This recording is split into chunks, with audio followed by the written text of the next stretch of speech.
Sige, Kaz. Inom mo lang yan. Uy, tumatawag na naman yung asawa mo. Baka hinahanap ka na niyan. Umuwi ka na kaya? Huwag kang hayaan mo na siya. Sawang-sawa na ako sa pagbumuka ng gurang na yan. Araw-araw na lang, paggising ko, yung matanda niyang mukha yung nakikita ko. At kahit maligo siya, amoy lupa pa rin. Nadidiri na ako. Uy, grabe ka. Pero tingnan mo naman. Yumamang ka naman. Dahil kay Johnny, gumanda yung buhay mo. Ngayon, kahit anong gusto mo, mabibili mo na. Pero hindi pa rin sapat yun. Hindi katulad ni... Ayun. Sinasabi ko na nga, be. Naiinggit ka kay Charlene. Kasi si Charlene, happily married sila ni Raymond. Habang ikaw, miserable, trap sa kandungan ng isang gurang. Ay, ano ko ba? Ikaw rin naman nagsabi nun. Pero kahit sinabi ko, hindi mo kailangang ulit-ulitin.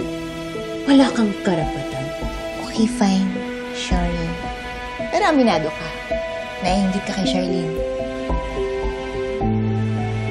Siguro nga, pagdating sa aspektong yun, very light. Dahil lang yun kay Raymond, okay? Kaya itaga mo dyan sa kilay mo na kahit kailan hindi sila maging masaya bilang buong pamilya. Ano mo nasabi yun? Dahil may sikreto ako na hindi nila alam. Yung anak nila, hindi na nila makakasama kahit kailan. Ha? Pinagsasabi mo? Ang alam ko kanina dun sa party, kasama nila yung anak nila. Hindi lang ako napakilala, pero sabi ni Bernice, yun, buong pamilya nandun. Yun ang akala nila. Ibalik mo yung baby ni Charlene. Nagag ni Charlene. Si Raymond at ang future ko. Ito na yung ganti ko. Hinding-hindi na nila makakasama ang anak nila. Kahit kailan. At sa huli, ako pa rin ang may huling halakak!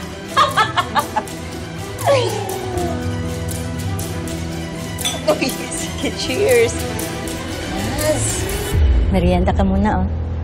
Thanks.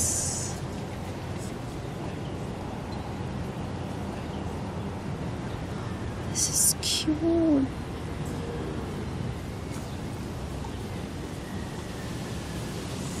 Libby! Hi! Since it's your vacation, may naisip ako.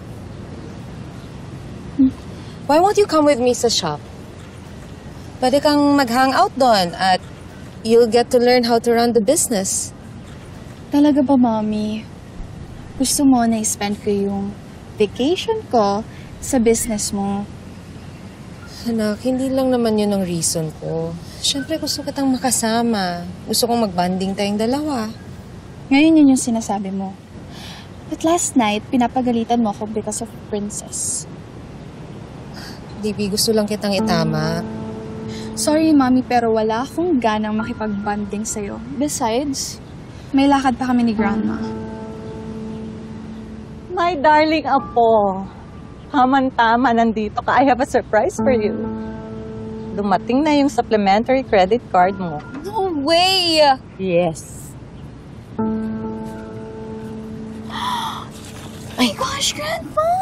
Ano pang hinihintay mo? Gamitin mo na, di ba? Sabi mo, you wanna buy something online. I will. Go! Do you remember? Yes. Anything for your happiness, apo.